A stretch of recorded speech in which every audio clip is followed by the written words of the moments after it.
Hammaga salom, sizlar bilan Shahar o'rtoqlar. Bugungi videomda xudo xohlasa sizlarga nima uchun 2025-yilda iloji boricha iPhone 11 Pro Max gacha bo'lgan telefonlarni ishlatayotgan bo'lsanglar, sotib, yaxshiroq budjet qo'shib, iPhone'larni yangilab olish kerakligini to'liq tushuntirib beraman. Va videolarimiz prevyularini chiroyli qilib yasab berayotgan Timurga rahmat aytib ketamiz. Sizlarga mendaqa prevyular kerak bo'ladigan bo'lsa, opsiyada Timurning kanalini qoldirdim. Kella sotib olishimizdan oldin imini boshida endi mana shu telefonni sotib olmoqchi bo'lgan insonlar bor. Aynan mana shunaqa insonlarga o'zim maslahatlarni berib o'tib ketsam. Misol uchun sizlar 2025-yilgacha to'liq Android ishlatib kelgansizlar. Umuman ham iPhone ishlatgan bo'lsanglar ham где-то 6-7 ni ishlatgansizlar, shu bilan yana Androidga qaytgansizlar. Lekin уже o'rtaroq, maksimal o'rtaroq budjetdagi 11 Pro Max gacha bo'lgan bironta iPhone ni sotmoqchisizlar. Bunaqa holatda sizlarga maslahat beraman sotib olishda.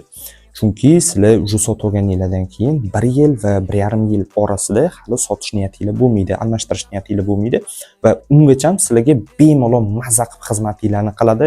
Ungacha budjetinglarni yig'ib borsanglar, bitta almashtirib olasizlar. Misol uchun sotib oldinglar ham deylik, 1 yil va 1,5 yil ichida yaxshi holatini sotib olsanglar, o'rta holatini bo'lsa ham zaryadka tomonlama maksimal kuniga 2 marta zaryadga qo'yasizlar, maza qilib ishlatasizlar. Umuman qotmaydi va kamera jihatdan ham Android uncha Androidni ham joyini ichirib oladigan holatda. Va o'yinlar o'ynamoqchi bo'lsanglar ham, misol uchun PUBG Mobile'da XS Max, XS va XR даже 8 lar ham 60 FPS ni beradi va 11 Pro Max ni sotib olsanglar, to'g'ri, Jack kibersportsmen bo'lib ketmaysizlar-yu, lekin bemalol o'rtog'inglar bilan, yaqininglar bilan vaqt o'tkazgani, misol uchun PUBG Mobile o'ynamoqchi bo'lsanglar, qotmasdan o'ynasanglar bo'ladi.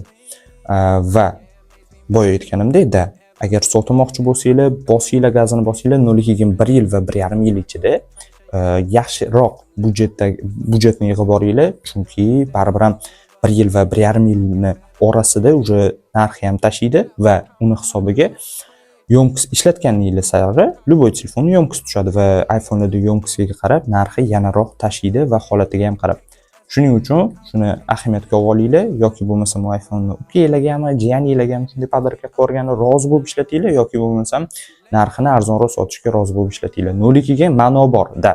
Androiddan iPhone'ga o'tgani, imini o'rtaroq budjetdagi. O'rtoqlar, eslatib o'tib ketay, Telegram kanalimga o'tsanglar, agarda sizlarda misol uchun iPhone bo'ladimi, Android bo'ladimi, telefoningizlar qotayotgan bo'lsa, telefoningizlarni qotishlarini yo'qotib beradigan optimizatsiya. FPS oshirib berish xizmati любой bitta telefonga va PUBG Mobile'ga va telefonga oid hamma narsalarni arzon narxlarda sotib olsanglar bo'ladi. YouTube'dan kelganlarga обязательно skidkalar bor. Telegram kanalimni ekraningizda o't opsiyasida ham qoldirib qo'yaman. Endi aytaylik, уже telefoningizlar bor, imini 11 Pro Max gacha bo'lgan telefonlarni ishlatyapsizlar va sizlarni ishontirib ayta olamanki, agarda telefoningizlarni 1 yil va 1,5 yil davomida dalsh ishlatishda davom etsanglar, o'zi itak telefoningizlarni hozirgi holati o'rta holat bo'lsa va 1 yil va 1,5 yildan keyin telefoningizlarni holati yanada tushishni boshlaydi va yo'mkisinglar ham tushadi va telefoningizlarni misol uchun bu bironta zarar berib qo'yishinglar ham mumkin yoki yaxshi holatda ishlatsanglar ham baribir eskiradi, holati eng kami yo'mkisi tushadi. Va o'sha paytda aytaylik bozorga chiqyapsizlar, telefoningiz budjetingizlarni yig'ib qo'ygansizlar, telefoningizlarni sotib ustiga qo'shib olmoqchisizlar bironta yaxshiroq telefon. Chiqdinglar, almashtirmoqchisizlar, aka, mana telefonim, qanchaga olib qolasiz? O'zi itak bozorni olib qolish narxida sotasizlar. U sizlarga ortiqcha minus. Telefoningizlarning holatini qaraydi, ukam, buni yo'mkisi past, men по-любому batareyasini almashtirishim kerak. Bam, minus 30 yo 40 dollar. Telefonni bitta holatiga qaraydi, qirilgan joylari bo'lsa yoki udar tekkan joyi bo'lsa, yana bam, 25-30 dollar. Shu bilan sizlarga juda ham arzon narxga sotib olasizlar va sizlarga ortiqcha minusga olib keladi. Lutchi sizlarga maslahatim, beradigan maslahatim, olib chiqinglar, hozirgi o'rta holatda, yaxshi holatda prям sotinglar, yaxshi narxga va o'rtacha prям budjet shunday qo'shinglarda iPhone 13 seriyani bosib olinglar. iPhone 13 ni o'zi ham bo'ladi. Xohlasanglar prям pulinglar kamroq bo'lsa, 12 Pro mi shunday bosib olish kerak. Va 12 Pro larni bemalol 1 yilning ichida misol uchun holati anchagina yaxshi ushlab turiladi va almashtirib olsanglar bo'ladi. Lekin 13 seriyaniki ham sochni bo'lib turibdi, yaxshi holatlari juda ham ko'p, даже yangi holatlari ham juda ham ko'p. Sotib olsanglar maza qilib ishlatasizlar.